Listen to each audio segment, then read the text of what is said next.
Good evening and welcome to Game Master Soapbox. I'm Jonathan Albin and this is Nyko's RPG. And today we're going to be covering the checklist for a session.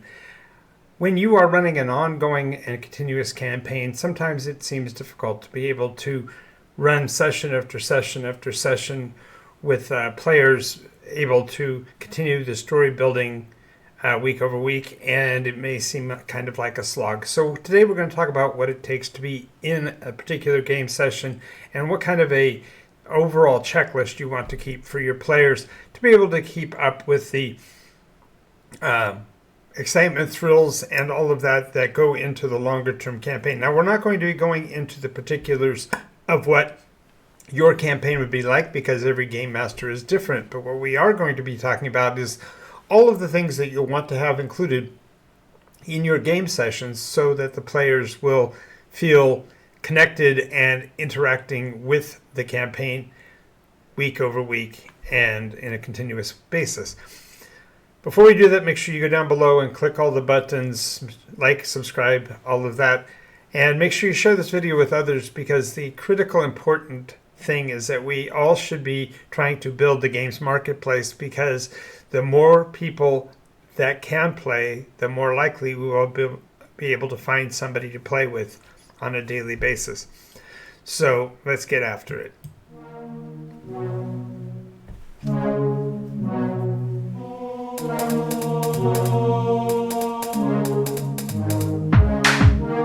Absorbing damage is the name of the game. From the claws of monsters or the heat from a ball of flame, our strength in numbers is a roll of the dice. Alrighty, so we are going to be looking at game sessions in terms of an ongoing series. Now, each episode, of course, is going to be separated from each other with some of these concepts, but others are going to be lining them up so that they link together. So what we're going to be talking about is basically all that you want to include in a given session, because I think one of the biggest challenges that we can run into is trying to stuff too much information into one session, and therefore we tend to blow ourselves out by giving too many duties and obligations both to the players and to ourselves in keeping that information flowing. So we're going to be talking about the basics of role play, what things you should have to make it easy for your players to be a part of the story, and how to build out the flow of the session so that each week feels like a series, like a continuation of the story element after element. And I think one of the difficulties that players sometimes have is grasping the adventure like the elephant. It's too much to take in, and so they get intimidated. So we're going to be talking about it in a much more granular fashion. All right, so the first thing we have to have is a games group. And my cameras are a little wonky today. I don't know how that got messed up, but a games group is required. If you're going to put together a group, you need to have more than one player. Now, some players can go down to one or two players on a week-over-week basis, and perhaps that's perfect for you. I'd even know that there are certain game masters who are trying to find ways to run the games for a solo or for themselves, only because it's sometimes so difficult to put a group together. But some recommendations I would make is look to your local games community, look to game stores in your community, perhaps schools, and find players in that fashion, because there's always somewhere players that want to get together, and putting together a games group is pretty important. Generally, 2 to 4 is nominal and normal, and in extreme cases, you can run 12, 13. I've run as many as 16, 17 players in a game session. But that's rare. Normally, you're looking at 3 to 4. But you have to have a regular games group with a consistent schedule in order to really pull off the week after week after week sort of campaign. If you find that is not the case, try running some single shots or 1 or 2 episode series in order to get people familiar with the idea, building up towards the concept of the ongoing campaign. Once you've established a group of players, of course, you will have also established a schedule and a routine. And the more consistent you can become, the more likely your group will hold together. I've had groups that have lasted 3, 4, 6, 7 years. And while that may not be the norm, it is a possible and an achievable goal to accomplish.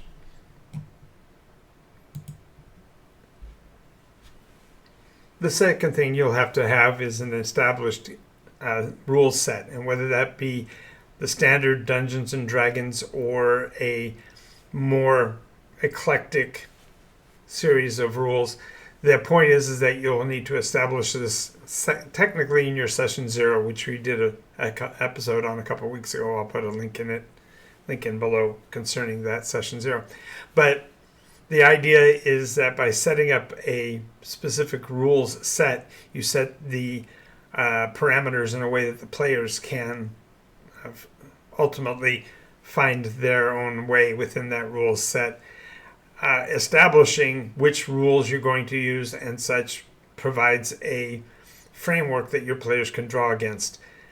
For example, if you are looking for an oceanic adventure, you might look at the New Seven Seas, or perhaps you are looking for a darker genre.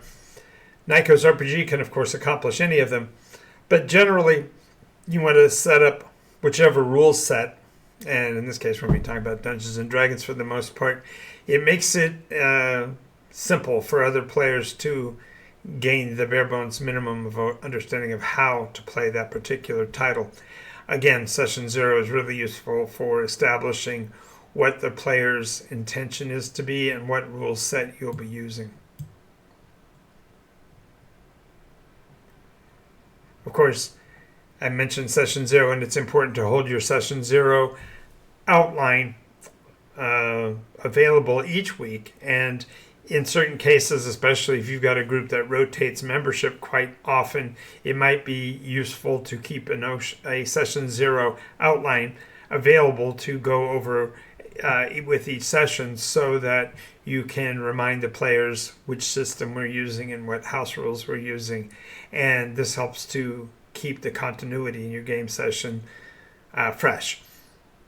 It may become old hat to your group, but I have found that it's pretty useful to, especially in particular conditions, to ensure that the players are aware of what the outline is, so that they stay on task to accomplish what the collective had agreed to do in the first place.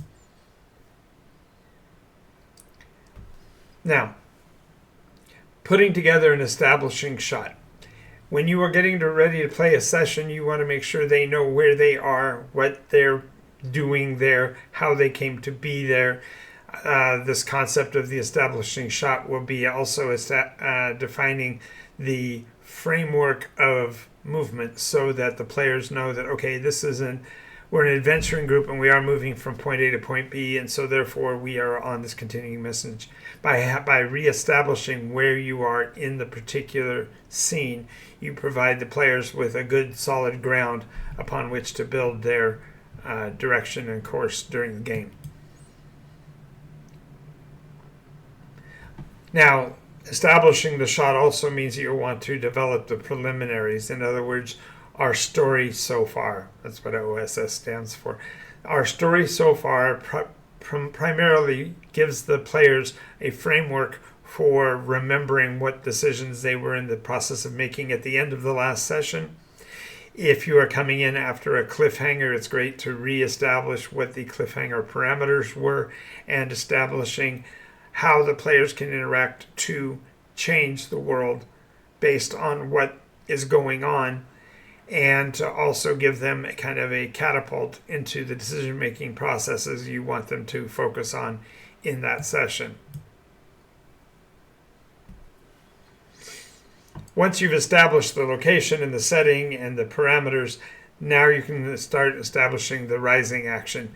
And rising action really means more than anything else that you are putting the players in the decision-making process and drawing them through the adventure piece by piece so that their actions will not only affect the world that they're in, but it'll also allow them to lean into the decisions and move the story forward. Now, players who are in a sandbox sort of setting, of course, won't have a particular rising action, but will provide the players with the impetus to make decisions in the same fashion. The difference between a course-driven rising action and a sandboxy rising action is that the players effectively have to agree to whatever the decision is that's going on in the scene to make their choices more obvious. The idea is that, of course, you're building towards the fun part, which is the interaction, the randomness, the chaos of conflict, or whatever the dynamics of the scene, whether it be puzzle-based or adventure fighting-based. You want to have the tension and excitement level increase over the session because that's what will be driving the players towards their decisions. So in the midst of all of this, you'll have the story that you're either you're portraying to them in the case of a game master like myself, or the action that you have built toward within the scene will advance. And I liken this both to a story point for the narrative game master and the epicenter in the case of a sandbox. You want the center part of the main body of the game to be thrilling and exciting, fun and enjoyable. And whether you do that with a point-by-point objective course or whether you are doing it in terms of herding cats, so to speak, either way you want to fill this central point of the game with the dynamics of gameplay. Sometimes it's difficult because the players may want to bring with them a level of intrigue, and so therefore they are trying to play catty or playing mischievously with the storyline. So don't feel like it actually has to be a point by point, and certainly when you've got multiple players chasing multiple objectives, this can be broken up.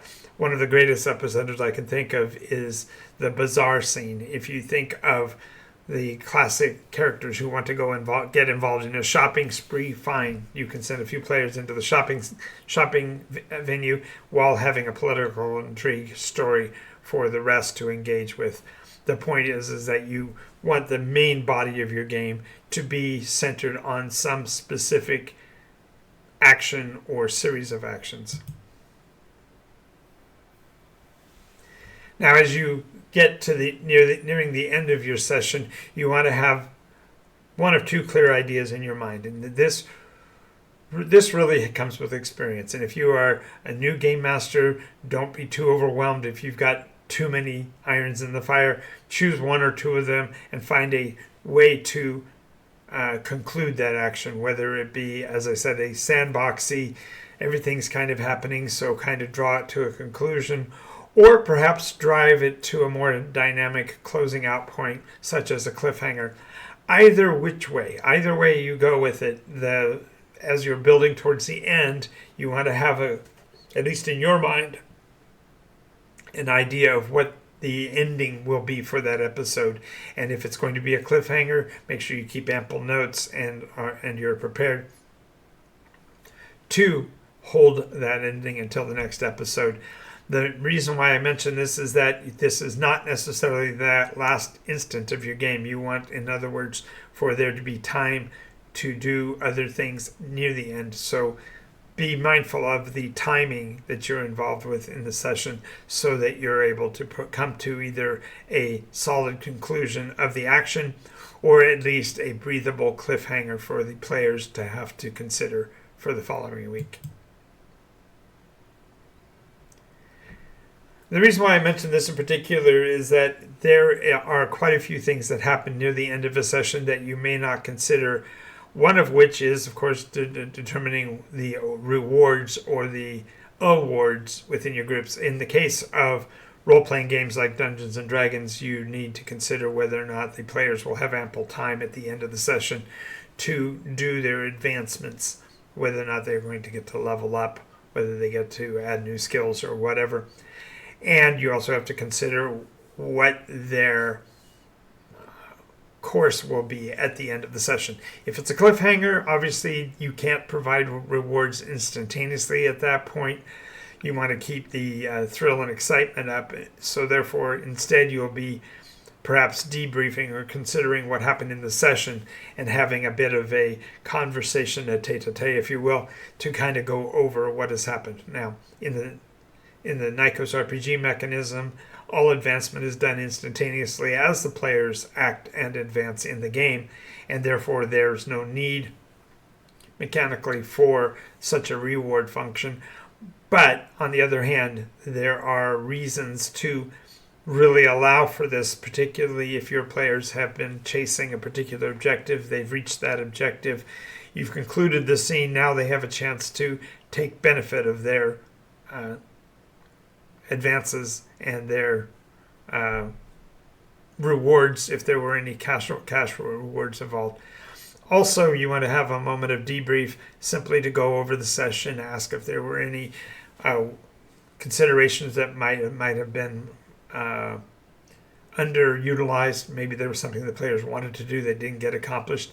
By having a debrief portion of your session, even if it's 3 or 4 or 5 minutes, even if it's a 10-minute decompression, this allows for the players to really give feedback on the adventure so that you can be clear about what they want to what they want to objectively resolve going forward. And finally, when you are doing the end of the session, if you have provided them with an ample conclusion, then now that you can do what's considered to be the denouement or the after story. The idea is that if you are running serial adventures and you have finished a module encounter, for example, then you have time to actually go over what the characters will be doing before their next setup. If you're running serial one-shots or short series back-to-back, perhaps you're going to talk about where the players might go in between and what might be the setup for the next week's adventure. It doesn't mean you have to be prepared for that, although you could be. You do want to give the opportunity for the players to at least give you feedback on how the encounter is going week over week and what they would like to see. I use this very akin to the considered to be the save spots in video games. I know it's not the same as it was before, where you have a conclusion that you must simply close out before you can move on. But this idea of a save spot or a decompression really is helpful, especially if you've had rising and falling encounters week over week. You might have to discuss what the direction will be. Now notice that this narrative I'm giving you is a cookie cutter punch out for your entire week's adventure, but realize that each game master is going to be unique. Each story doesn't have to follow this exact structure every time, but the idea here is that you can make your games more routine, more understandable if they have this classic rising falling type of environment. So the final thing to say is that your mileage may vary. Every game master is going to be running their own things, and all I'm providing is a way for you to kind of checklist all the things that you should include in your adventures. If you've taken time to do this, give me some feedback. What do you think of this structure? Does it fit with what you are doing? How do you conclude your adventures, and how do you build your rising falling action week over week? I'd love to hear from you in either of those accounts. Now, we are here every at least 5 times a week, and I'm also running games on Discord. So if you want more information on that, go to nikosrpg.com leaving a message there, or you can reach out to us through our Patreon program, patreon.com/Nycos, NYCOS, and therefore become a part of our playing community that way.